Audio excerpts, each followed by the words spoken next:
नमस्कार, आपके साथ मैं हूं समीर अब्बास। भारतवर्ष का नंबर 1 बुलेटिन आप देखने जा रहे हैं। मेरे साथ रवि मिश्रा और विपिन चौबे भी मौजूद हैं। शुरुआत कर रहे हैं इस वक्त की बड़ी खबर के साथ। नेपाल में फिर जल प्रलय की आशंका है। इस वक्त की नेपाल से सबसे बड़ी खबर जो आ रही है वो डराने वाली है, चिंताजनक है। चीन में आए भूकंप के बाद तिब्बत में एक बांध टूटने की खबर है। 2 नदियों के बीच बना डैम टूट गया है। नेपाल पुलिस के हवाले से खबर यह आ रही है कि तिब्बत में एक और बांध टूट गया है। बताया जा रहा है कि चीन ने नेपाल को यह जानकारी दी है।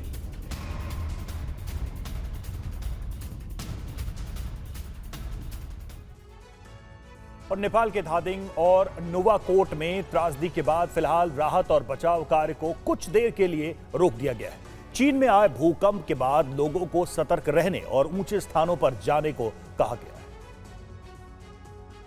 क्या हुआ?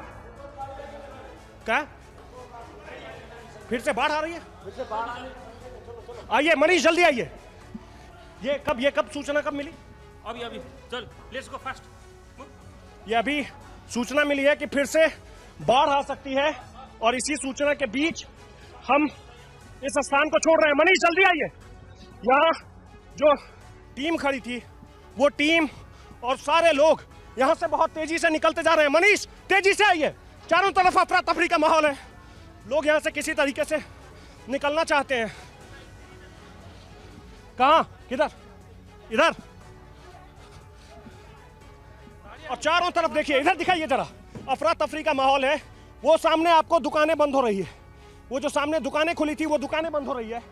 इधर से सारे लोग भागते नजर आएंगे। अलर्ट रहने को कहा गया है और इसीलिए इस इलाके में जितनी गाड़ियां हैं, जितने लोग हैं, उन्हें यहां से जाने को कह दिया गया है। सशस्त्र प्रहरी के जवान जो यहां मोर्चा संभाले हुए थे रेस्क्यू का, वो भी अब इस जगह को छोड़ चुके हैं।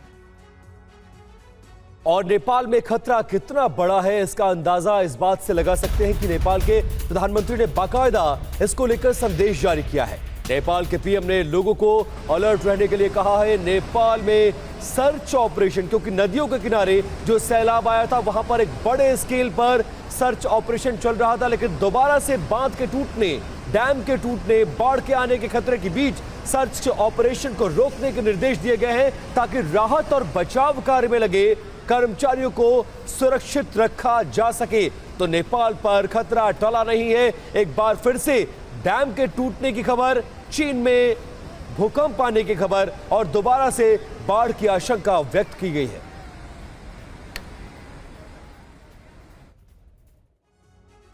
और नेपाल में सैलाब ने सब कुछ बर्बाद कर दिया। धादिंग का बैरनी अस्पताल भी इस बर्बादी का गवाह बना। हमारे संवाददाता आकाश वत्स की यहीं से आपको एक ग्राउंड रिपोर्ट दिखाते हैं।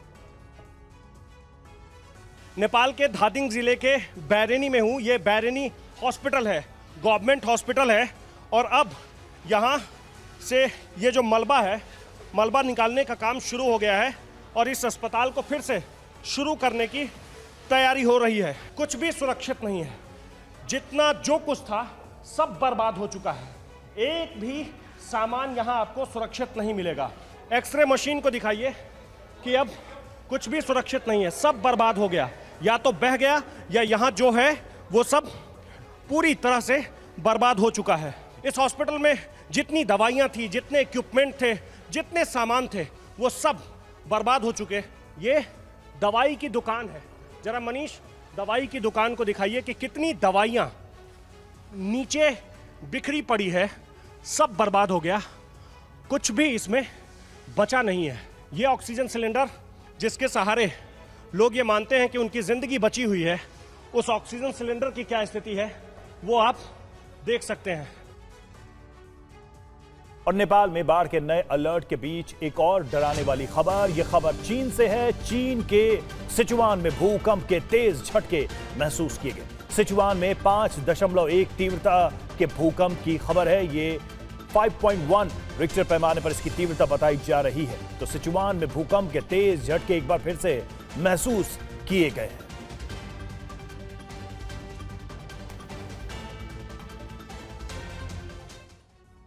और जिस वक्त नेपाल में सैलाब आया उस वक्त धादिंग जिले के एक स्कूल में 750 बच्चे पढ़ रहे थे। हालांकि समय रहते अच्छी बात यह है कि सभी बच्चों को सुरक्षित जगहों पर शिफ्ट कर दिया गया।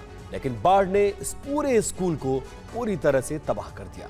संवाददाता आकाश वत्स की इसी स्कूल के अंदर से एक रिपोर्ट दिखाते हैं। मैं इस वक्त धादिंग जिले के गलछी बैरनी बागेश्वरी माध्यमिक विद्यालय में खड़ा हूं और इस विद्यालय की स्थिति को देखकर आप यही सोचेंगे कि आखिर प्रकृति ने नेपाल के ऊपर कैसी मार दी है, किस तरीके से लोग यहाँ परेशान रहे होंगे।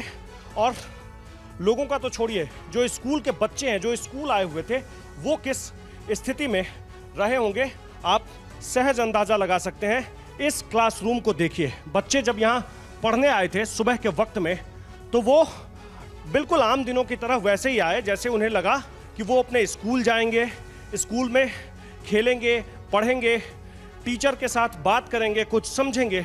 लेकिन आने के कुछ ही देर के बाद उन्हें पता चला कि असल में आज प्रकृति को कुछ और ही मंजूर है। और तभी ये बच्चे यहाँ से अपने स्कूल बैग, अपने टिफिन बॉक्स, अपने वाटर बॉटल को छोड़कर यहाँ से किसी तरीके से चले जाते हैं अपनी जान बचाने के लिए।